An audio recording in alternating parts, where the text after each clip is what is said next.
A very good evening to everyone. At this outset, I would like to thank Dr. Nanda sir, Dr. Sanghamitra for giving me this opportunity to be a part of this instruction course. Am I audible?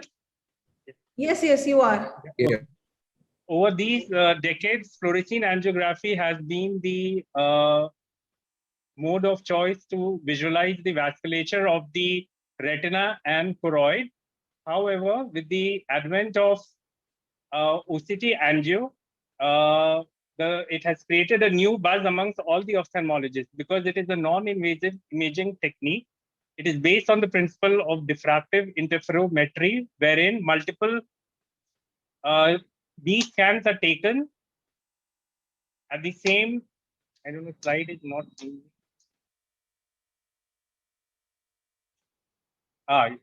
Multiple B scans are taken at the same section of the retina, and the software then compiles the image to give the image of a blood vessel. So as you can see here, that the only moving structure here is the RBC, and a multiple B scan images are aligned by the software over here, and then the image of the vessel is taken along with the two-dimensional end face image. So in one Dr. particular, Deepak, Dr. Deepak, can I interfere? Yeah. Your face appears to be scanned by OCT. So could you switch off your background? Okay. And make it none. Open your yeah. No, don't end the show. Just go down, and there you see the video thing. Open the stop. Open the video. Click on the video. Stop video. Okay.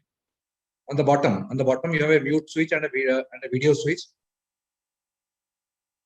No, besides your your picture, you have three dot icons. You can go there and you can click none.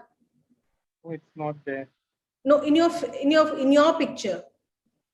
When you click on your picture on the right top inside, you see three dots. Yeah, my picture is not coming actually here. Okay. Let him carry on, sir. Okay, fine. Please carry on. So basically, in one scan, we get a clear view from the crystal clear view from the vitreous cavity to the choriocapillaries. The A scan rate is around 1 lakh A scans per second, and the axial resolution is around 2.6 millimeters. So what the scan does is it divides it into 4 layers: the superficial capillary plexus, the deep capillary plexus, the outer retina, and the choriocapillary. So important here is that the outer retina is basically the region which is supposed to be avascular, and any hyperreflectivity in this particular area would suggest that there is a type 1 type of a choroidal neovascular membrane. So these are the images section: the superficial vascular plexus along with the end face picture, the deep vascular plexus, the outer retina, the choriocapillary. Important part of this is that we can find out which layer is better, is much involved. As in fluorescein angiography, only the superficial capillary plexus is seen and the deep capillary plexus is not seen. As you can see here, this is a patient of a BRVO, and we can see that the involvement in the deep capillary plexus is much more. And this suggests that the prognosis of this particular patient may not be as good as we would have thought to be. Besides this, the peripapillary region can also, in glaucoma patients, the optic nerve head can also be scanned, and 4 sections of the optic nerve head is seen: the vitreous top, the radial peripapillary capillary, the optic nerve head, and at the choroidal level.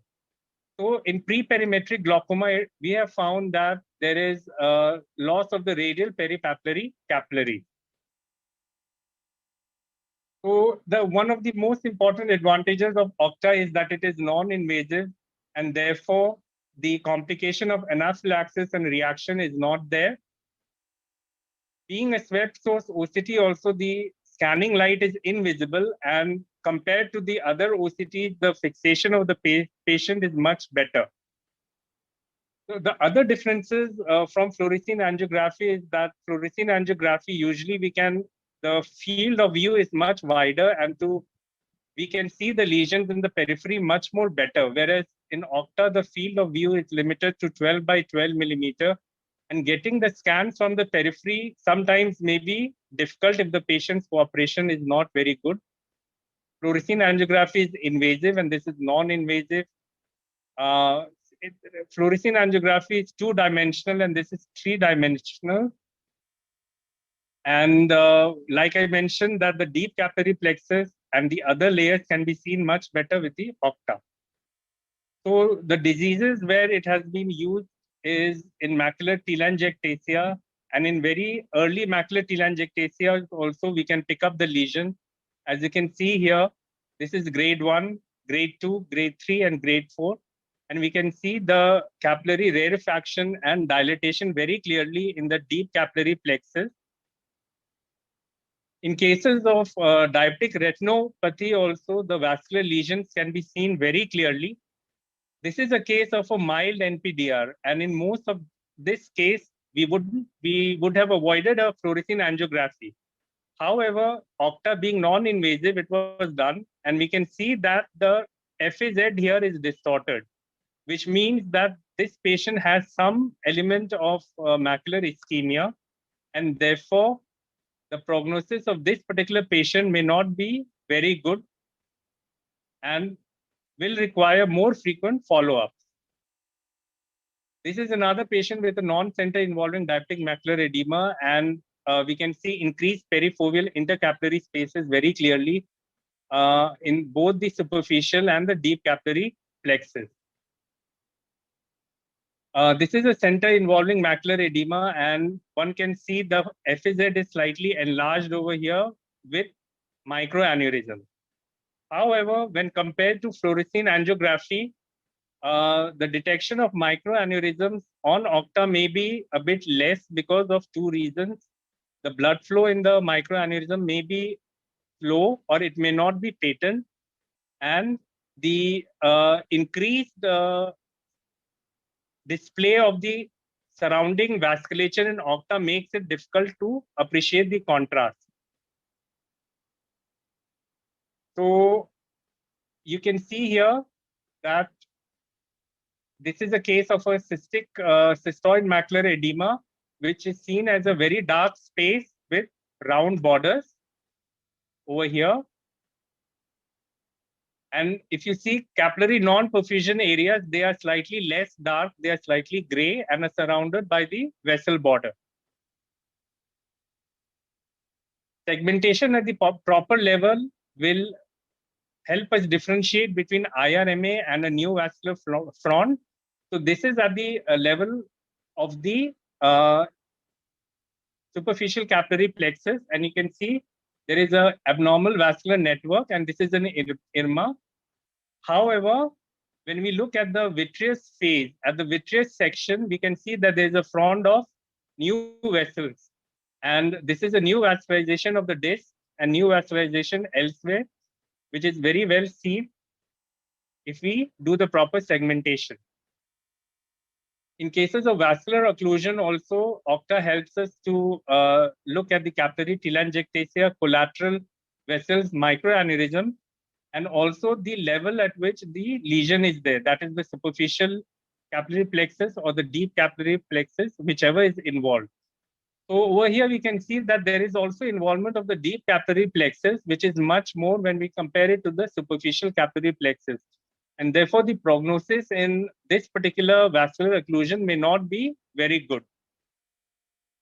In ARMD also, it is very importantly, it has shown to differentiate between type 1 and type 2 CNVM, especially in the diagnosis of very early type 1 CNVM, CNVMs involved with chronic CSCR and geographic atrophy. So this was the patient of a CSCR, and over time, there was a lesion in the OCT, a small lesion, a small fibrotic PED, which was seen here.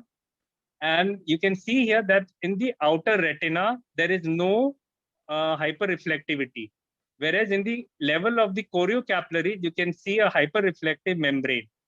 So this suggests that this is a type 1 CNVM, which probably would have been missed on a fluorescein angiography because of a subtle leakage. Besides this, following anti-VEGF treatment also, one can actually see the response. We can see that the whole vascular complex here is actually reduced. So quantitatively, we can assess the regression of the membrane. Whereas on fluorescein angiography, because of the leakage, the actual border of the membrane may not be seen very properly, and it may be difficult to assess whether the membrane is regressing or not. In IPCV also, the detection of the polyp is seen very well. You can see a hyporeflective area in the area of the choriocapillaries along with the branching vascular network inside. So again here, this was a case of a chronic CSCR, and we could detect a choroidal neovascular membrane. In cases of uveitis, however, OCTA shows all its weaknesses because of its inability to detect leakage, but it implements fluorescein angiography when it comes to differentiating outer retinal inflammatory material from inflammatory CNVM. So this was a case of a posterior uveitis, which was treated with steroid. However, patient presented with metamorphopsia, and we saw a small lesion here in the outer retina, and the corresponding OCTA here in the outer retina showed a very small membrane, and you can see the color, red color coding of the vasculature here. However, after 2 weeks, you can see that there was an increase in size of the membrane, which is very well seen here along with the color coding here. So this was finally taken up for anti-VEGF treatment. In other inherited disorders also, we can see this loss of the RPE, right? The RP, the outer retina, and the choriocapillaries very well, as is seen here in this particular section. So to conclude, overall, OCTA has proven to be valuable for diagnosing a variety of retinal disorders and monitoring therapeutic response, with findings that may complement or exceed fluorescein angiography imaging in some cases. It is therefore likely that future software and hardware updates will increase the field of view of OCTA and resolve susceptibility to motion artifacts, making OCTA a formidable challenger to fluorescein angiography.